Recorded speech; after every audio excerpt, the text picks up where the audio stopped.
दोस्तों 32 साल की एक नौजवान महिला टीचर अपने घर का सभी काम को कर कर अपने स्कूल 9 बजे पहुंच जाती है पढ़ाने के लिए। वह इंग्लिश की टीचर थी। तभी उसके दिमाग में आता है, मैंने तो गैस चूल्हे को जलते हुए छोड़ दी हूँ और उस पर दूध रखा हुआ है। वह तुरंत अपने स्कूल के चपरासी को बुलाती है और कहती है, यह चाबी पकड़ो मेरी स्कूटी का और तुरंत तुम फ़ौरन जाओ मेरे घर पर और गैस चूल्हा जल रहा होगा, उस पर दूध रखा होगा, उसे बंद कर दो।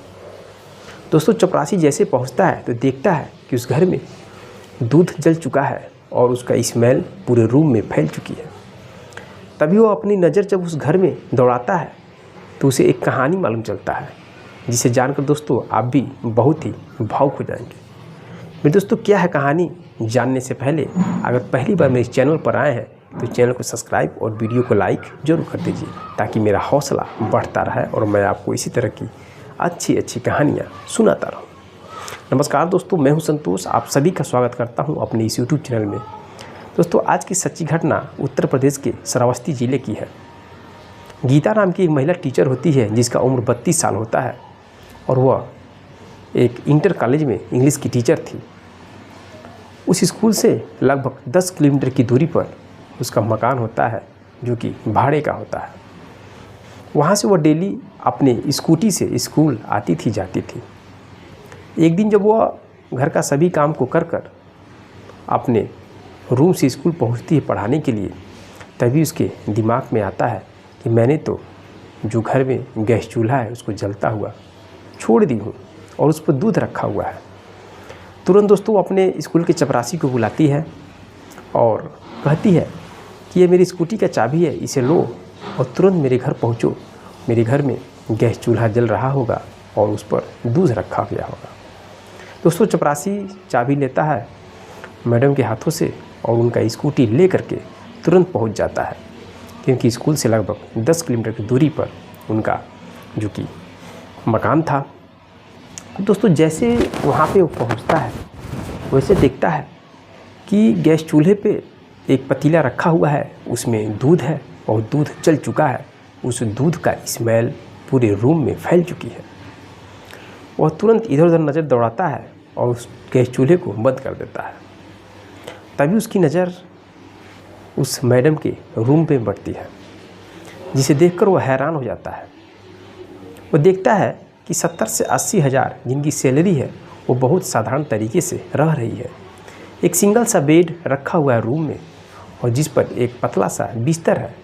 कुछ पर्सनल कपड़े टंगे हुए थे, एक रैक बना हुआ था जिस पर विदेशी राइटर के, इंडियन राइटर के बहुत मोटी मोटी इंग्लिश की किताब रखी हुई थी।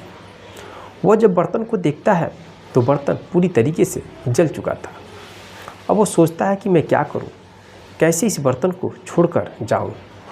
मैडम आएंगे तो उन्हें ही मांजना पड़ेगा।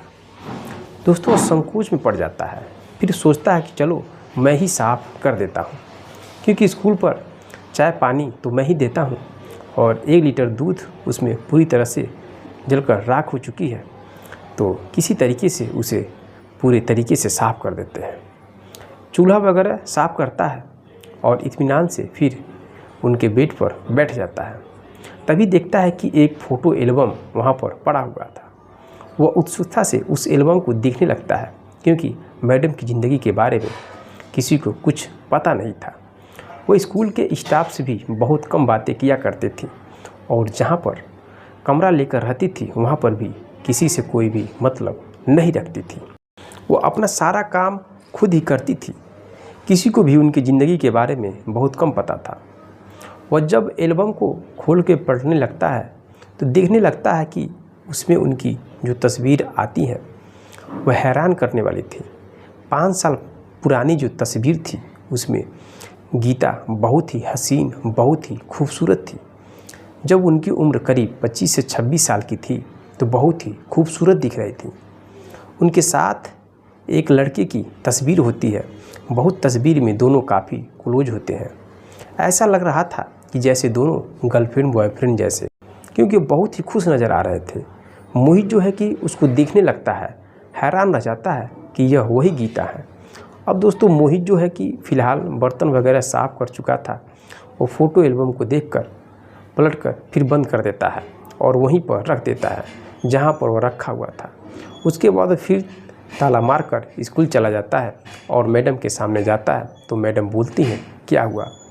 तो उसने बोला क्या हुआ, दूध पूरी तरह से जल चुका था, घर में स्मेल आ रही थी, अगर आपको याद नहीं आता तो क्या होता।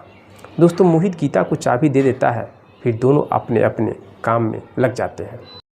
लेकिन शाम को जब गीता अपने कमरे पर पहुंचती है तो वह साफ़ सफाई देखकर हैरान हो जाती है। वो पहले सोच रही थी कि दूध कितना जल चुका होगा, बर्तन पूरा काला हो गया होगा और मुझे ही मांजना पड़ेगा। लेकिन दोस्तों मोहित ने उनका काम कर दिया था। दूसरे दिन जब वो स्कूल आती हैं तो मोहित को अपने पास बुलाती हैं और कहती हैं कि आपने इतना कष्ट करके मेरे घर का बर्तन और साफ़ सफाई कर दिया है, क्या ज़रूरत थी। फिर मोहित कहता है क्या हुआ, मेरा तो काम यही है, आपको मांजना पड़ता, यही सोचकर मैंने मांज दिया, आपको परेशान होने की ज़रूरत नहीं है। तो मैडम कहती है इतना भी मैं कमज़ोर नहीं हूँ कि अपना काम नहीं कर पाऊँगी। फिर मोहित कहता है कि आज आपने गैस बंद करना भूल गई न, फिर आगे ऐसा कुछ हो जाए तो क्या होगा। फिर वो मुस्कुरा देती है, कहती है कि ऐसे इतना भुलक्कड़ थोड़ी हूँ मैं, वो तो कल किसी और के ख्याल में थी इसलिए मैं बंद करना भूल गई। अब दोस्तों मोहित को मौका मिल गया तो कुछ उनसे कहने का लिए सोचने लगता है। वो बोलता है, वो कहता है किसी के ख्यालों में इतना भी नहीं खो जाना चाहिए कि किसी के बिछड़ जाने से ज़िंदगी ख़त्म हो जाती है। अब दोस्तों जब मैडम यह बात सुनती है तो हैरान हो जाती हैं कि यह कहना क्या चाह रहा है। लेकिन फ़िलहाल क्लास लेने का वक्त हो जाता है तो दोनों फिर अपने अपने कामों में लग जाते हैं। लेकिन इंटरवल होता है, इंटरवल के बाद की जो बेल लगती है तो मैडम खाली हो जाती हैं और वह एक अपने कार्यालय ऑफिस में जाकर बैठ जाती हैं। उन्हें कमरा मिला हुआ था, तब अपने कमरे में बैठती हैं तो उसी वक्त मोहित दयाल जो होता है उनके लिए चाय पानी पिलाने का काम करता था, लेकर आता है। दोस्तों चाय और पानी लेकर आ जाता है, लेकिन काफ़ी डरा हुआ था, पता नहीं मैडम क्या सोचेंगी जो कि उसने उनसे सुबह कहा था। वहाँ पर जैसे ही चाय पानी रखकर वापस आने लगता है तो मैडम उसे रोकती हैं और कहती हैं कि मोहित आप बैठिए। वो बैठ जाता है, फिर कहती हैं आप सुबह क्या कह रहे थे, क्या जानते हो आप मेरे बारे में। तो दोस्तों मोहित कहता है कि माफ़ कीजिए मैडम, लेकिन मैंने आपका कल एल्बम देखा और उसमें जिस तरीके से आप दिख रही थी तस्वीरों में वैसे बिल्कुल नहीं है। किसी के बिछड़ जाने से, किसी के छोड़ देने से ज़िंदगी ख़त्म नहीं हो जाती, अगला कहीं और होगा किसी के साथ और अपनी ज़िंदगी एंजॉय कर रहा होगा और आप उसके याद में इस तरीके से रहती हैं, इतना उदास रहती हैं। अब दोस्तों जब गीता यह बात सुनती है तो समझ जाती है कि मोहित क्या कहना चाह रहा है, समझ जाती है शायद उसने मेरा एल्बम देख लिया होगा। दोस्तों रोने लगती हैं, वो कहती हैं कि मोहित काश वो मुझे भूल जाता, काश वो किसी और के साथ अपनी ज़िंदगी एंजॉय कर रहा होता, लेकिन इस दुनिया में होता तो मुझे बहुत ही खुशी होती। जब मोहित यह बात सुनता है तो हैरान हो जाता है, उसके पैर तो ज़मीन खिसक जाती है, क्योंकि उसे पता चल चुका था कि वह जो है उनका दोस्त होता है, वो फ़ोटो में शायद उनकी मौत हो चुकी है। वो मैडम रोने लगती हैं और घबरा जाती हैं। बाद पानी के गिलास उनके हाथों में थमाता है और कहता है मैडम सॉरी, मुझे पता नहीं था, आप पानी पी लीजिए और मुझे ऐसी बात नहीं कहनी चाहिए थे। दोस्तों वो पानी पीती हैं और उसके बाद फिर कहती हैं कि मैं किसी रोज़ इस दुनिया से चली जाऊंगी, मोहित मैं भूल नहीं पा रही हूँ, मैं उनके बिना जी नहीं सकती। फिर मोहित कहता है कि मैडम ईश्वर ने सिर्फ आपको यही दुख नहीं दिया हुआ है, इस दुनिया में बहुत ऐसे लोग हैं जिनको आपसे ज़्यादा भी दुख मिल चुका है। मुझे ही देख लीजिए, 2005 में मेरी शादी हुई थी और मेरी बहुत खूबसूरत पत्नी थी, मेरे 2 बेटे थे, सब कुछ ठीक चल रहा था। 2015 में मैंने नेपाल घूमने के लिए गया था और वहाँ भयंकर भूकंप आया और 25 अप्रैल 2015 को, जिसमें मेरी पत्नी, मेरे दोनों बच्चे की मौत हो जाती है। ईश्वर से यही पूछता रहता हूँ कि उसने मेरी ज़िंदगी में क्यों ऐसा भूचाल लाया। 4 साल बीत गए थे, इस बात आज भी मैं अपने भगवान से पूछता हूँ कि उसने मुझे ज़िंदा क्यों छोड़ दिया, मगर कोई जवाब कहीं से नहीं मिलता। दोस्तों वह गीता यह बात सुनती है, वो भी हैरान रह जाती है, क्योंकि उनका भी जो दोस्त था उसका नाम चिराग होता है। और उनकी जब नौकरी लगती है 2015 में, तो नौकरी से ट्रेनिंग में उनका जाना था और उससे पहले ही वो अपने घर वालों से परमिशन लेने आती है क्योंकि चिराग ने उनकी शादी होने वाली थी, दोनों कॉलेज के दिनों के ही अच्छे दोस्त थे। तो परमिशन लेती है कि हम दोनों नेपाल घूमने जाना चाहते हैं। दोस्तों दोनों नेपाल जाते हैं और उसी भूकंप में, उस हादसे में चिराग भी मर जाता है, उसकी मौत हो जाती है। अब दोस्तों दोनों की ही कहानी सेम फिलहाल थी।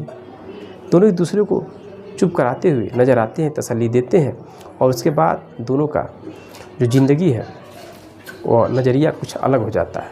जो गीता है, उनके परिवार में उनकी 2 बहनें और 2 भाई हैं और सारे वेल एजुकेटेड हैं, सभी सरकारी नौकरी में हैं। उसके बाद उनके पिताजी ने, उनके घर वालों ने बहुत प्रयास किया कि वो अपनी कहीं शादी कर ले, लेकिन वह चिराग को भूल नहीं पाई। और इधर जो है कि मोहित दयाल था, उसके भी घर वाले परेशान थे कि तुम्हारी ज़िंदगी का क्या होगा। दोस्तों मोहित की उम्र 30 साल हो चुकी थी जब उसका 7 साल का बेटा, एक 4 साल का बेटा, उसकी पत्नी इस दुनिया से छोड़कर चले गए। तो 4 साल बीत गए थे, लेकिन मोहित अपने परिवार को भूल नहीं पाया। 4 साल बीत गए थे, गीता भी चिराग को नहीं भूल पाई थी। अब दोस्तों उसके बाद दोनों एक दूसरे को दुख को देखते हैं और दोनों साथी हो जाते हैं। दोनों एक दूसरे के दुख बांटने लगते हैं और दोनों में दोस्ती प्रेम हो जाता है। शायद ईश्वर को यही मंजूर था। 2019 में इस वाकया के बाद 2021 में दोनों में बहुत गहरा प्रेम हो जाता है और दोनों शादी करने का फैसला लेते हैं। दोनों के परिवार वाले बहुत खुश हो जाते हैं। भले ही मोहित एक चपरासी था और गीता एक इंग्लिश की टीचर थी, लेकिन दोस्तों दोनों के परिवार वाले बहुत खुश होते हैं। 2021 में दोनों की शादी होती है और 2023 में एक बहुत ही खूबसूरत बच्ची को जन्म देती है। आज पति पत्नी के रूप में दोनों बहुत खुश हो जाते हैं और दोनों की दोस्ती बहुत अच्छे से चल रही थी और पति पत्नी के रूप में अपनी ज़िंदगी को आगे बढ़ा रहे थे। क्योंकि दोनों अपनी बीती हुई ज़िंदगी के बारे में सोचकर बहुत ही मायूस थे, बहुत ही परेशान थे।